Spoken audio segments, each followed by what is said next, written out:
Welcome to the Vic on the Mic podcast. I'm your host, Michael Vick, with the Dan Patrick School of Sportscasting. Today, we're joined by one of the most prolific and iconic coaches at the scholastic level, Coach Rush Propst. Coach, I appreciate you taking this few minutes of your time today to join the program. How are you? No, good, Michael. It's a pleasure to join you on your show today. I've done several of these and look forward to diving right into it. Well, hey, Coach, obviously when people mention your name, oftentimes it's within the same breath of the MTV hit show Two-A-Days that first aired back in 2005, where an estimated 46 million people tuned in weekly. How did that show come together for you? They took the top 50 schools in the country. They whittled it down to 20 and then down to 10, down to 5. And then when they got it to 5, they actually sent pilot crews out to shoot spring practice. At the end of it, I think 30 days after spring ball, they elected us. There's things I didn't like about it, mostly in the second show. The first show was pretty good. I thought it helped our football team win a fourth straight state championship because I thought we had gone the gamut of what to talk about, the narrative. You bring up a narrative every year of what your goals are, and we'd won it, and we'd repeated, and we'd three-peated, and, the four-peat just didn't have the pizzazz, I thought, and the oomph that it needed. Well, when this came to fruition, I thought it was the sort of the nutrition that it needed to get over the hump, so to speak, and it did. I thought we grasped with it pretty good, and the other thing that I liked about it was that we were selling it to a part of the country, or part of the TV viewership that was not normal sports junkies. If I could show you the hundreds, thousands actually, of letters, emails, 99.99% of it was all positive. And I think because of the MTV viewership, I think that was a positive for people that needed that sports hero that maybe didn't have one. And it's amazing on how many kids told me it got their football program going because they inspired to be something like that. Coach, what is it that you love most about coaching the game of football?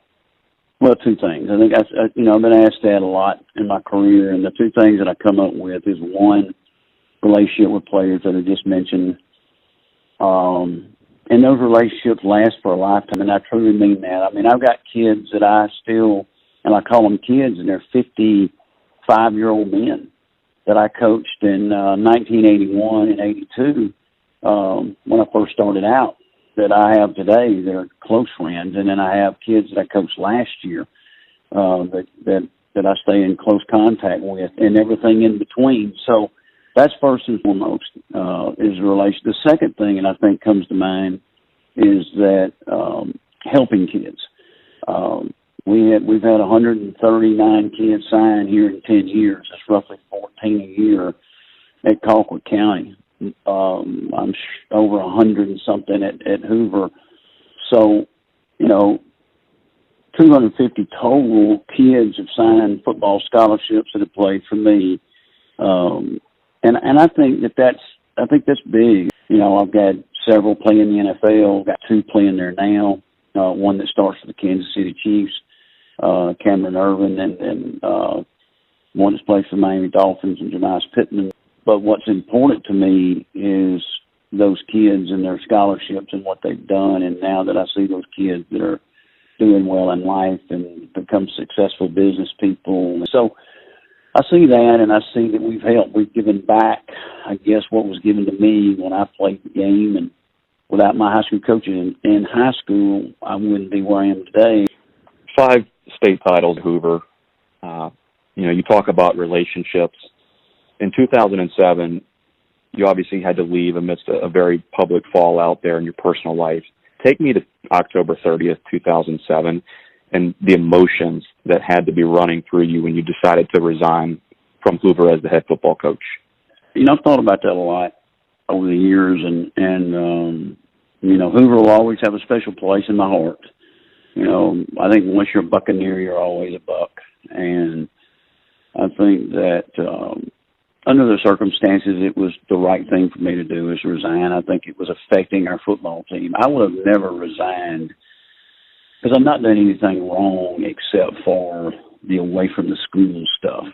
And I admit that. I know that it was wrong. And so, but inside the school, there were a lot of rumors, but nothing was true. And so I was not going anywhere and was not going to resign because I had a really good, solid contract, and I was just going to weather the storm. But when it started affecting my team in a way that I just didn't think we were playing very good, I thought it was time for me to step away. Colquitt County came calling not too long after that, in 2008, to help resurrect their football program. What did that opportunity mean to you at the time amidst everything? It was a second chance. The New York Times did a pretty good article on me, and I think that said a lot. And I think that it gave me a second chance to do what I really love to do, and that's coach football and help kids. And we got it turned around, and we caught fire and made a run for the state championship. Got beat in the semifinals by the state champions, and then we just got on one of them rolls, and started winning. Coach, in January of 2011, you were diagnosed with throat cancer. And as you got the news, what possible thoughts and emotions could be running through your head when you hear the words stage 4? That was a tough day. Wasn't much hope there. Memorial Day of 11 may have been the toughest day of my life, where I just didn't know if I wanted to continue on. But you just sort of like a high school football coach once told me, my high school coach, Reagan Clark, times you just got to suck it up. And I called my cousin that day, who just had the same disease I had. He's 2 years older than I am, and had it 2 years prior to me. And he had beat it. And he told me the same thing, along with Pat Sullivan. You just got to suck it up. And I did, and fought back, and it took a while, man. That thing was a 2-year fight. But the good doctors there at UAB and all the things that went down were good, and the good Lord just had a plan for me. I mean, I really believe that. I think that He was not ready for me to step aside, and so it was tough. But as my old coach told me, tough times don't last, tough people do. And on the backside of it, it's made me a stronger person and a more faithful person to my Lord and Savior too, because I just had a lot of people to take care of and be responsible for, and so I fought it as hard as you could fight it, and we beat it. Well, you're currently a volunteer consultant with the University of Alabama, Birmingham. You co-host a show, Tennessee Two-A-Days. Where do you see yourself next, Coach? Coaching football. I'm on to make a decision here in the next several days, no more than 10 days. That's going to put me back on the sideline and coaching football. And, I'm not ready to just be behind the mic and doing podcasts and doing interviews and writing books and out the pasture. I got a lot of good years left in me. Well, last question for you, Coach, and correct me if I'm wrong, but you've won 299 games as a head coach, national title, 7 state titles. Many people believe that you're one of the greatest high school coaches to ever walk the sidelines. When you do finally decide to hang it up, how do you hope people remember you? There's a better person at the end than I was at the beginning. I mean, the trophies will fade and the records will fade and they'll be broken, and there were numbers. But what's not numbers is that life you helped and you turned around and you molded and you hopefully fixed. The players, to me, are the number one thing. And I mean, it'll always be that way with me, and that won't go away. I'll always, and would hope people will understand that about me when I do retire 7, 8 years from now, is that, man, that guy, he helped a lot of kids. As long as they'll say that, they see anything else they want. Well, Coach, there's no question about it that you've impacted a lot of lives. You're approaching 300 victories. Whatever it is that you do next, I personally want to wish you the best of luck. For now, this is Michael Vick with the Dan Patton School of Sportscasting. Same time, same place tomorrow. Enjoy the rest of your day.